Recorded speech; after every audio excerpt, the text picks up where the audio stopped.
Hello. Looks like it's time for another piano lesson. Alright, well, I'm all ready if you are. I'll bring my board back out here, and we're going to pick up pretty quickly right where we left off yesterday. So, I promised that I was going to redraw this board a little, and then I was going to redraw the treble clef and bass clef again. So let's do that, a quick little review, how it looks. So to draw the treble clef, first of all, remember, let's just take a look at this, because this is maybe new for you, and it's good to just go as basic as we can, just so that you can really layer this information in. You shouldn't speed learn this stuff. So there are, of course, 5 lines, right? So 5 horizontal lines, and then there's another set of 5. They're separated. There's a little bit of a space in between, and then there's a vertical line, which joins them together. And then there's this thing on the side here that looks like a seagull. It's kind of like a seagull sideways, right? So there would be its head, and there would be its wings. Each wing kind of curls up and over the 5 lines. So this is called a musical staff, right? We've seen how it's basically a map of the piano, or a tonal map, right? So yesterday we're looking through the different tonal maps we get with sharp keys, and today we're going to do flats. So to mark this properly requires always that we start with the clefs, just to basically clarify that it is indeed a tonal map of the entire piano. So the top is the treble clef. It's the curly one. That's a good way to think of it. We get this curl that starts here just above this, so this second line. It curls like that around, and it opens like a spiral.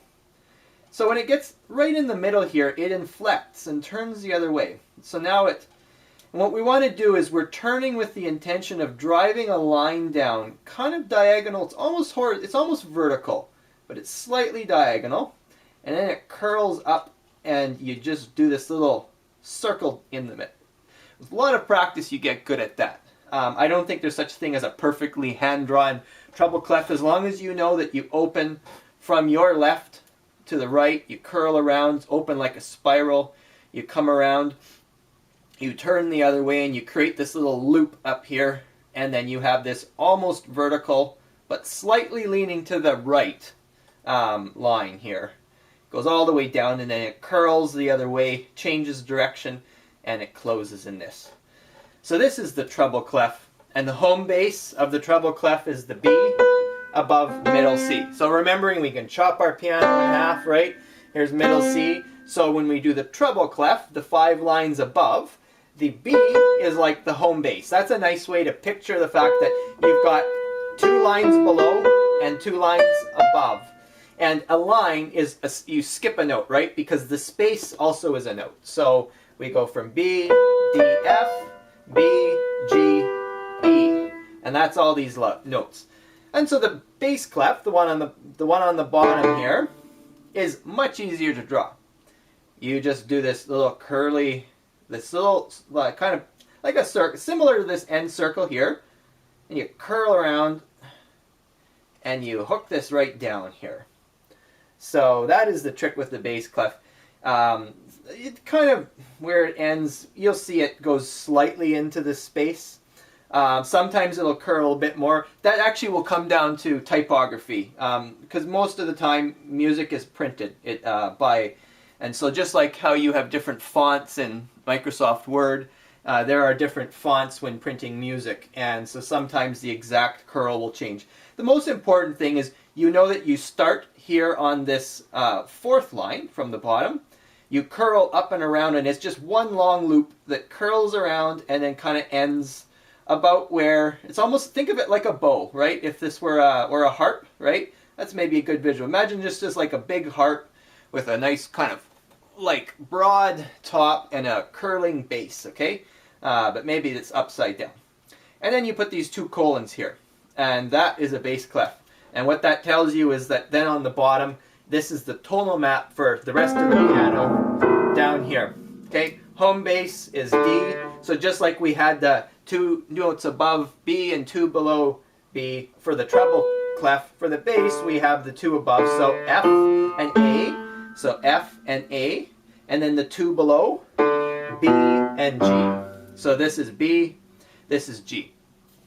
Without any sharps or flats, this is just a tonal map of all the white keys. All the way to the bottom. Now we'd have to add ledger lines, of course, to map our way to the very bottom of the piano, right? Because this is the D, so it only has so much space. But we have notation that lets us go down, and then we have another notation called 8VB, written like this. I should make sure I'm facing your way, right? That means go down 8 notes below. So say if I put an A right here, right? So this here is an A. If I put 8VB underneath this, that would be saying go down an octave. So really this A is this A. And that's how we get all the way down to the bottom of the piano. In fact, if we want to figure out, okay, so this is A, go down, so a line, a line, a line. So 3 of these ledger lines would actually be the A that's an octave lower.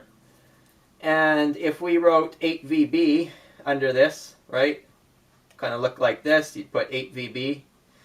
Usually on music there's a little bit extra space, so they would write it either next or underneath, depending on the software that's used to write out the notes.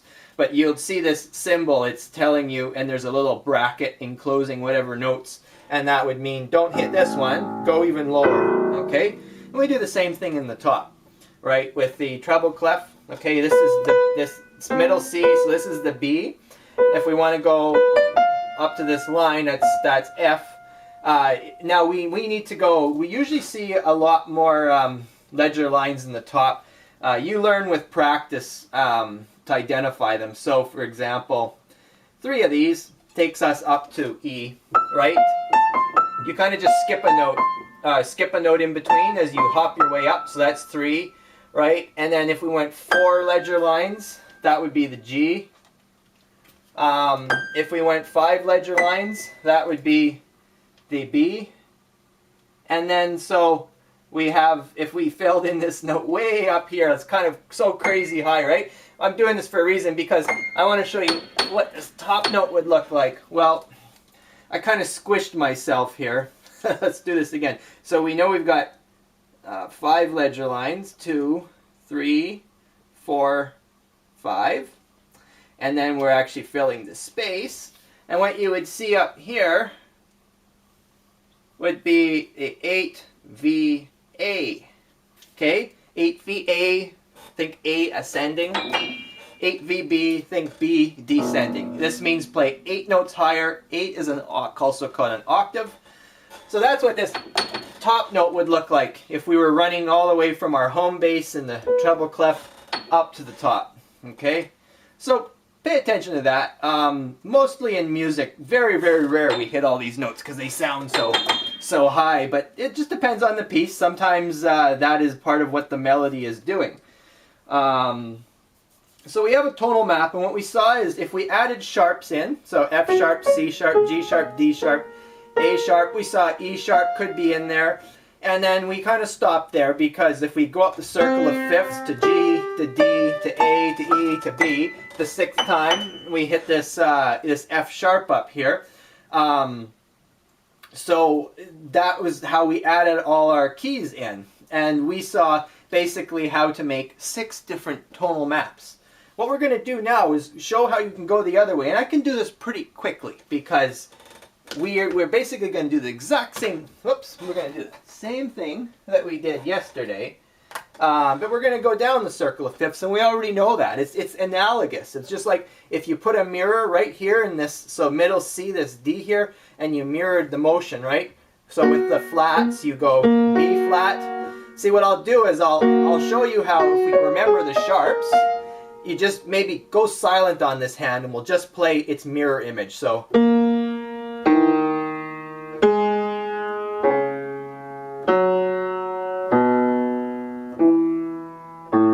right, so B flat, E flat, A flat, D flat, G flat, C flat, F flat, and then B double flat, right? So if we kept going, basically we go down the circle of fifths every 5 notes. the order of flats we add. Okay, so let's start right away. Let's go down 5 notes to F. So we add 1 flat. Which flat? Well, it's this one here, B flat. So the key signature for F major is going to have a B flat. So let's look. B is home base for the treble clef. So it's naturally what you'd expect. You put this sort of letter B where the letter B kind of looks like this. It's a circle, right? Well, in a flat, it's like been squished up to the right. In fact, really notice this pattern. Up to the right. That reoccurs a lot when we're drawing these things. Like in the treble clef here, notice that this line isn't perfectly straight. It's kind of leaning slightly to the right. So that kind of recurs in piano music. So we had B flat and then we had E flat, right? So this would be the next flat we would add. And in fact, what I'm going to do, and I'm just going to trust that you are seeing this pattern here. So the next one would be A flat, the next one would be D flat, and the next one would be G flat. And if you needed one, it would be C flat here. So it's kind of nice. And then in the bottom, well, we look, here's the home base, so here's D, so B is the line right below. So if we filled it in, what we do up here, we have to do down here if we're playing sheet music for one piece. So B flat, E flat, A flat, D flat, and then we have G flat, and then we have C flat. Okay? If for whatever reason we wanted to go even further down and we wanted to have F flat, well, that would just be here. And because now we're hitting this here, well, just for simplicity, they usually, it's not very common I see this. So I might need to come back to this because my instinct is that they actually would go here to this F to show an F flat. Though it occurs so rarely, like I don't think offhand I can't think of any music where they've added that in, because like once you get to this G flat in here, well, that is this. So 1, 2, 3, 4, 5. Okay, and then so we're on. Sorry, there are 6 here. I mean, if with the extra one, that would be 7. So 1, 2, 3, 4, 5, 6.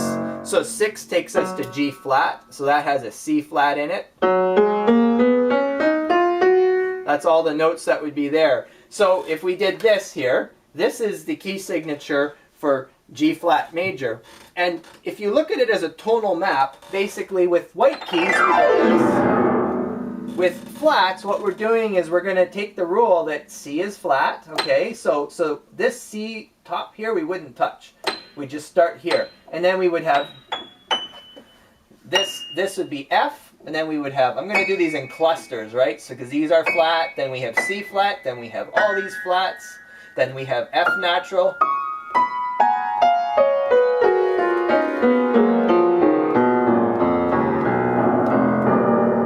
C flat, and then we have B flat. And this note here is A. We don't have the black key, so we'd stop there. That'd be the tonal map for G flat major. Now that's actually identical to where we ended up getting to yesterday, the F sharp major, right? Because F sharp major had basically all the black keys, so all the F, G, A, C, D were all raised, and then also E was raised. Okay, so it was basically the exact same tonal map for as this. So we would have B natural, we wouldn't have C sharp here, and then we'd have all the sharps, right? And then we'd have E sharp, and then here, and then we'd have B natural.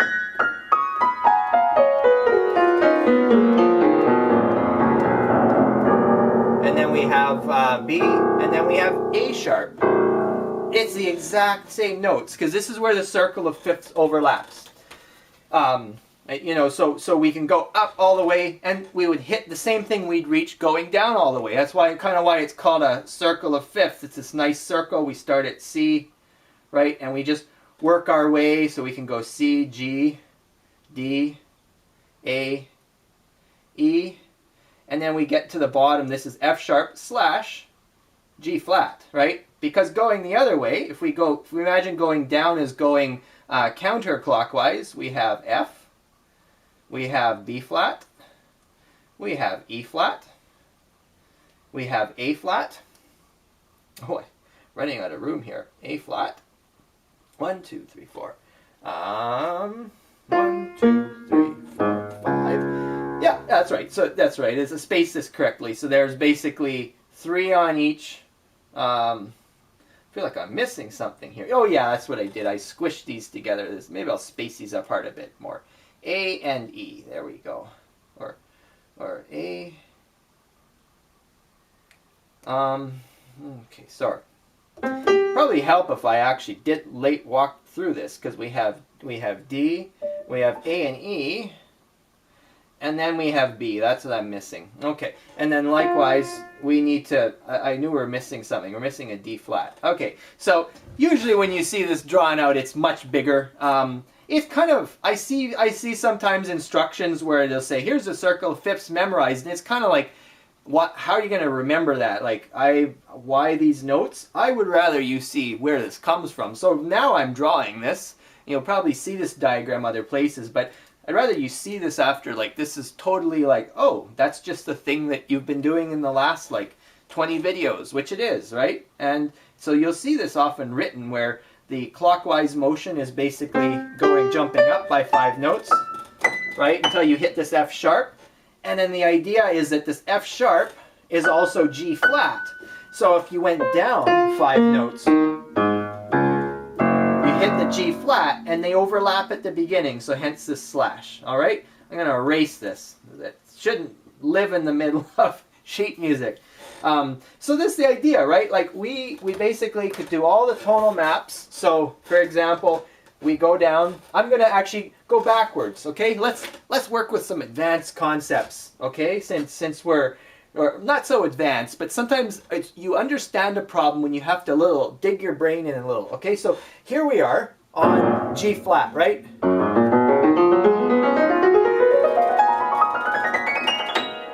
And then, okay, all the notes, if we followed this key signature, there it is. So that was down the circle of fifths 6 times. Okay, so let's go up 5 notes to D flat major. That was down the circle of fifth just 5 times. So actually D flat major's key signature, we just erase this C flat here. So the last one, the rightmost one on our board, okay? We just erase that guy. And now what we get is basically take this tonal map, okay? You've got all the black keys, but they're flattened from the right direction. So D and E, G, A, and B, these are all made flat, okay? But see the B, C, E, F cluster that I taught you to recognize, right? Well, to look at that one, well, you take the right notes. So the E and the F, right? They haven't been made flat. They're just natural, okay? So essentially, like what we did with G flat, we had to remember that, well, this C shifted over to the B and this F was left alone, right? Instead now, this is just C. So what we get is a tonal map. It's going to be these notes, right? So all the way from the top of the piano, we now have C. We start on C, not this B. So, right? Because B is flat. So let's do this in clusters again.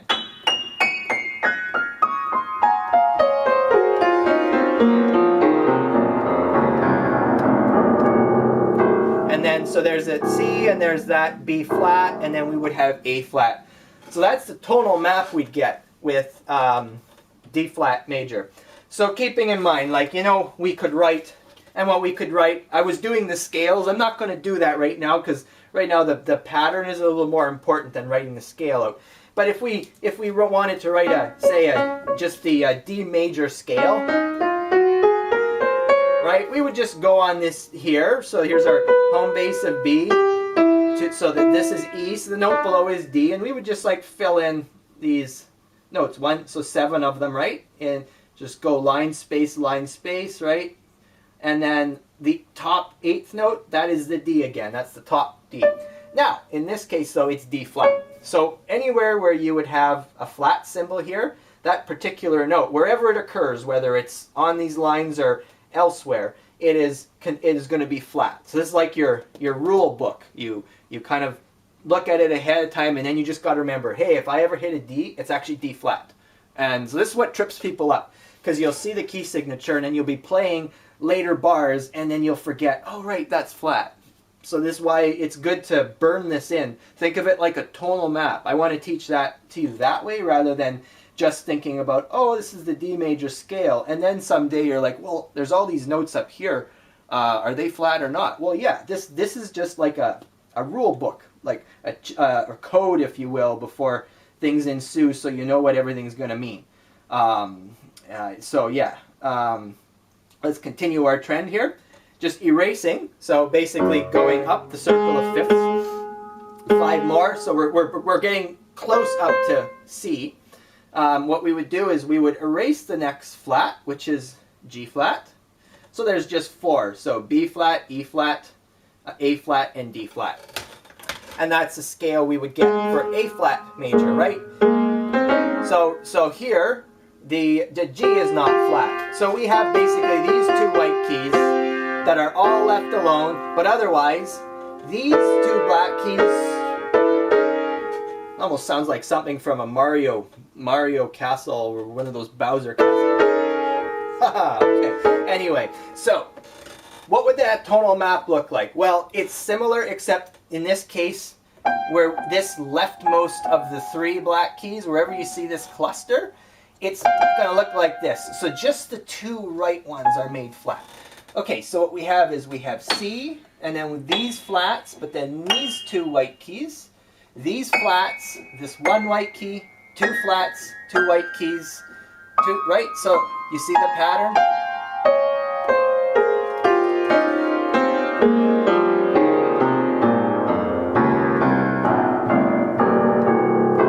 And then A flat if we had it. So that would be the, whoops.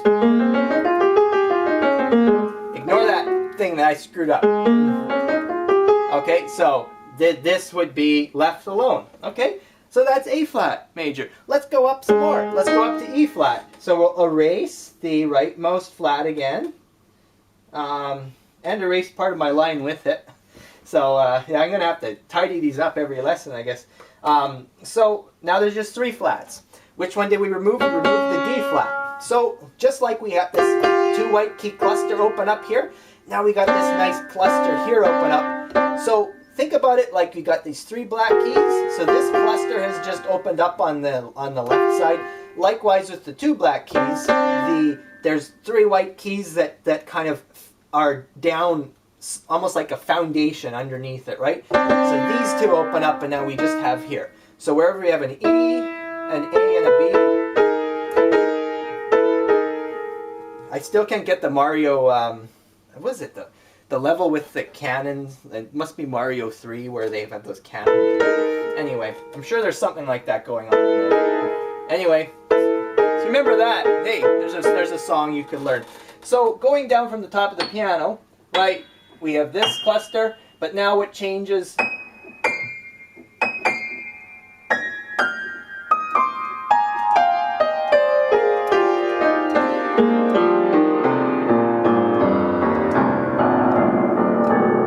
Okay, so what we have, notice that here, just for fun, I started on C instead of E flat. This is E flat major, right? So with minor keys, you just go down like 2 notes from the starting one in the tonal map, right? Start there to get the harmonic minor. Raise the 7th note to get the melodic minor, raise the 6th and 7th going up, and then lower them going down. So basically, this scale, right? Okay, so my technique's a bit clumsy today. That varies. You'll find as you practice, some days your fingers and technique are sharp, other times not. It's just life of a musician. Let's go back further. We're going to take our way all the way back to C, and that's where we're going to end for the day, because I want to open up a new door tomorrow into where we can go beyond once we know all these key signatures. So here we are with 2 flats. So that is as we learned earlier, that is B flat major. So what happens here is this little cluster that opened up, it gets a little wider. It becomes a 3-note cluster of white keys. So we got a 2-note cluster of white keys, and we got a, okay? So you can look at these 3 black keys as having a foundation of 4 white keys. These 2 black keys as having a foundation of 3. Okay, so here, as we're going up, we're opening up this cluster. It's 3-note cluster here now with the 2-note. So from the top, it's going to look like this. These together, these together.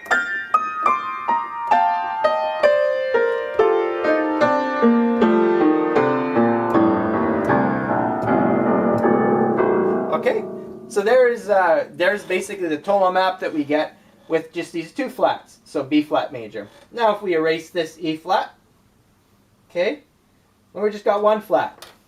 That was just once down the circle of fifths, right? So that was F, just with the B added in. So we've got B flat here. Essentially what we've got is this whole foundation of 3 white keys below that sort of support the 2 black keys alone. This whole thing's opened up now. But still only the left 3 notes in this 4-note white key cluster. So basically we're going to go like this. 3 notes, 2 notes, 3 notes, 2 notes. Basically, this piano, this pattern all the way down the piano. And now, we hit this note. Oh, I think we hit this note before. Oops, I forgot. Yeah, so when the A flat disappeared, so actually when we went down to B flat major, this A appeared. Because now it's not flat, okay? And it's also still there, because this, you could think of like this here, there would be 3 black keys. The 3 white keys opened up. So this is the rightmost of this 3 down, carried down here into this octave. Alright, so let's erase this guy. We're going to have a new perspective on what C major means. Because what we basically did is we now opened up this 3-note cluster to a 4-note cluster. So what we have is 3-note cluster, 4-note cluster. Okay? All the way from the top. So C and then 4 notes, 3 notes, 4 notes. Just like that. All the way to the bottom. And then all these. Ignore that. Okay? If we wanted to go up, basically keep going up, this is where we'd add sharps, right? Oops. Okay. Can't hold a marker today. But I can guarantee you, if I was doing this in a photo editor and putting some kind of diagram in, I'd probably be worse at it than this. So this is by far better. Up we go, right? F sharp added. It's kind of cool what's happening. There's a pattern here. Because just like we opened up the clusters and we worked our way from the left to the right, it's almost like Pac-Man, kind of eating it, right? Well, now what we're going to do is the black keys are going to start appearing here. So on the left, and now we've got the 3 white notes, right? And then these, of course, are all left alone, right? And if we add that next sharp, so this is D major, right? So F sharp, something does not, oh yeah, sorry, so C sharp. We now, it's like this cluster here is now getting eaten up from here, from the left, and so we just got these left. So that tonal map, right? So this would be C sharp, but it's not there. So what we got is this. So notice that pattern. And then all the way down, because then here, this 3 black keys, just this one is coming, sort of appearing. And then we add the G sharp, right? Basically, we're continuing up. And this now we've got 2 notes gobbling up this 4-note cluster from the left. So this really, right, we've got 2 notes, 2 notes. That's all that's left, kind of slowly getting conquered by this. So C sharp, right, and then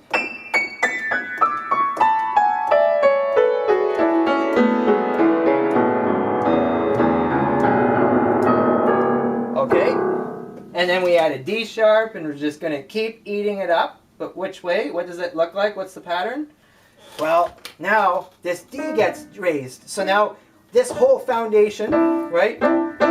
It's kind of been cut into just this E on the right of it, okay? And now what's happening here, we've got this, we've just got, so really, I feel like that's a ringtone or something. Anyway, so we've now got this pattern happening where we've just got these are basically all that's left. Everything else is getting eaten up by sharps, black keys that are coming from the left as we add sharps. So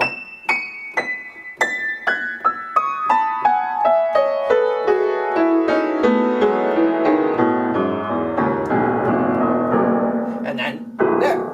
And then we keep going and we add an A sharp to keep the bar going up. Okay. And so now what we get is more gobbling up from the left. Now we've got these three of them have gone. So we just have these rightmost keys. So the B and the E, that's all that's left. Everything else has become a black key. So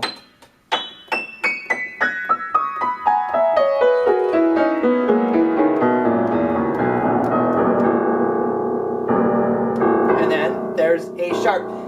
And that is also, so we saw that as we were going the circle of fifths, that was the same thing as D flat. So of course we add that extra E sharp in, it shifts up, and actually we're getting into the identical thing as last time. So then basically what you see here, actually it's worth doing just to see this pattern, right? If we add this E sharp, right?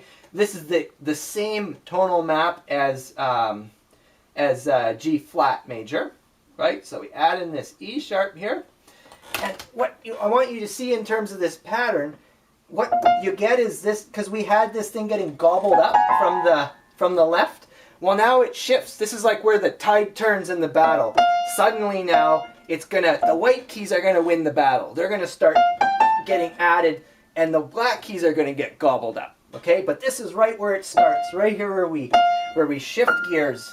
Okay, because now we have just the B, but this is becoming now the leftmost white key in this cluster where all the white keys were getting gobbled up. Okay, so this is sort of what happens. And in fact, just for fun, if we went up and we added a 7th sharp, so the B sharp would be the next one there, down here, we would see that the trend now happens with these two black keys. Now the white keys are going to start fighting their battle, and they're going to come and start eating up the black keys as you keep adding sharps. We could keep adding sharps. Of course, at this point, we kind of stop because we're in the world of flats, and there's so many sharps on there, it's bewildering. So usually we don't even go this far. We'd stop at usually like B major, and then most of the time this is just called G flat.